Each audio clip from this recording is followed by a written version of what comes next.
Imagine with me for a moment that time is something that you can manipulate so you have as much as you want.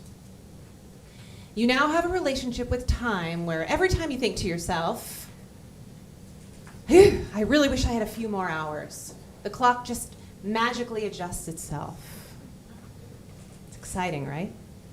So suddenly it doesn't matter. You can binge Netflix all you want. You can scroll Pinterest. You can play video games. Time will always be available to you. Time is finally sustainable. Sounds great, doesn't it? Well, sadly, we only have 24 hours in the day to rely on. I am sorry, guys. That was like a magical moment that we just had. I'm going to talk a little bit about what sustainability means to me and how I approach life from a more sustainable place, the best I can. When I dove into this talk, I first thought, let's look for a definition, right? So where does everyone start with a definition? Wikipedia. Wikipedia says, originally, sustainability meant renewable natural resources and having them allow people to have access to their yield in the long term. Next, Merriam-Webster. Merriam-Webster says, 1, being able to last without being completely destroyed or used up. 2, involving methods that do not completely destroy or use up natural resources. And 3, able to continue or last for a long time. So as I continued my search on the Google, I realized, gosh, this is a broad topic. There is an absolute abyss of information here. Where on earth do I start? I just wish I had an easier way to describe this topic. But then I realized I can keep it simple. And I can think about my own life and my own experiences and how I experience sustainability in my own life day to day. The reason why I care about sustainable practices is because I see it as my responsibility for what my children are going to inherit.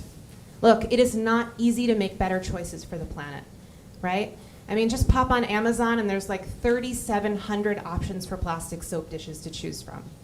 Corporations make so much more money when they sell the unsustainable stuff, right? Sometimes I just give up and I give in and I choose the unsustainable stuff. I think we all do. But little by little, my hope is that we are learning the value in choosing the merchandise and the practices that are made to last. Let's have an example. You're on the market for a pair of sturdy waterproof winter boots. You suddenly have 2 options. One of them is $65 and the other is $200, $300 actually. Which would you choose? What if I said that the $300 pair of boots was absolutely guaranteed to last you for 30 years? What would you choose then? The $65 boots, they're going to give you 3 good winters, okay? Buying $65 boots every 3 years for over the course of 30 years, that's going to cost you over $500. Now, I think the care for the more expensive boots is going to be a little different, right? I mean, yeesh, if someone told me I was going to have a pair of boots for 30 years, I'd like make a shoe altar, I'd get them snacks and give them hugs. Hi, boots. Okay, more seriously, we would care for them, right? We would clean them off when they're dirty. We would get them new laces if they needed new laces, maybe have the soles fixed. This is a different mindset, having things that we keep and we hope that they last for a long time, right? Just to circle back to those $65 pair of boots for just a sec, they were pretty ratty. They were kind of gross. We chucked them in the garbage. It is estimated that 20 billion pairs of shoes are produced annually, with 300 million ending up in the landfill each year. And that just makes me sad. 300 million shoes in the landfill. Let's just circle back for a minute to the $65 pair of boots for just a sec. You could get 10 years or more out of those, right? Of course you can, if you really care for them. I don't mean to say that buying more expensive boots or things is going to equal better quality. I think we all know that that's not always the way that that works. But as I seek out things that are made to last, I have to admit they're usually a little bit more expensive, right? And I can't help but think that a lot of us, we just don't think about our things when we toss them in the trash. We don't think about what happens with them after we chuck them in that big green bin. But I do. I think about it a lot. I'm a little bit obsessed, actually.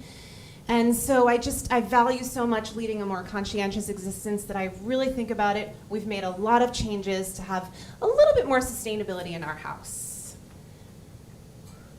One of the first things we do is we have a composting service that comes and picks up our compostable waste once a week. Since April of 2017, our family has diverted over 5,500 pounds of waste that would have gone in the landfill, which is really exciting, I think. That compostable waste turns into nutrient-dense soil, which we can use in our garden.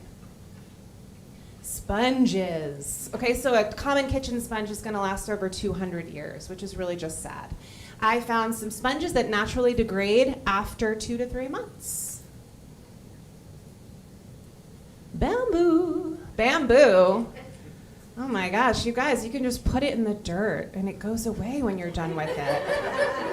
It's like such a big deal. Did you know a plastic toothbrush takes over 1,000 years to degrade? Isn't that just... yeesh.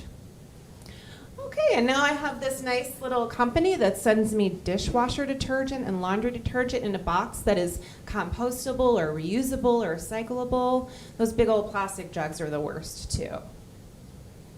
Bars of soap. You can use now bars in place of shampoo, conditioner, hand soap, even lotion. It's really cool. They have all these different colors too. Okay, so plastic bags. This is a big deal. Plastic bags and plastic packaging. I have like a thing where I can't put them in the garbage and I don't know where to bring them because I'm not really convinced that people are doing the right things with them. So they're in the basement. And my husband has threatened to divorce me over them, and it's like a really big deal, and I'm not proud of it. But this is real, and so I just figured I would tell you guys.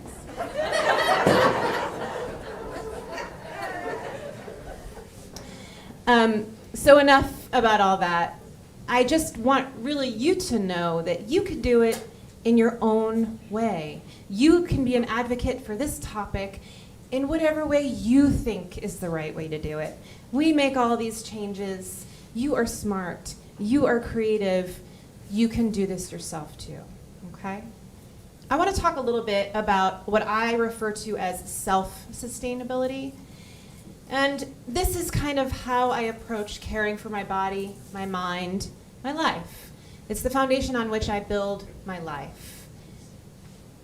In March of 2020, remember that time, you guys?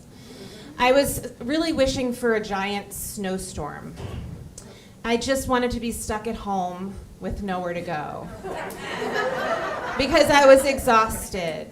I was really burnt out from my job.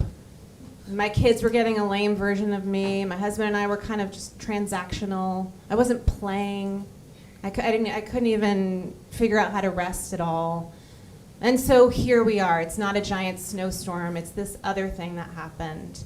And I saw it as an opportunity to create something sustainable for myself. And so I took a chance. I started an online business, and I'm slowly developing something that is way more aligned with who I am inside.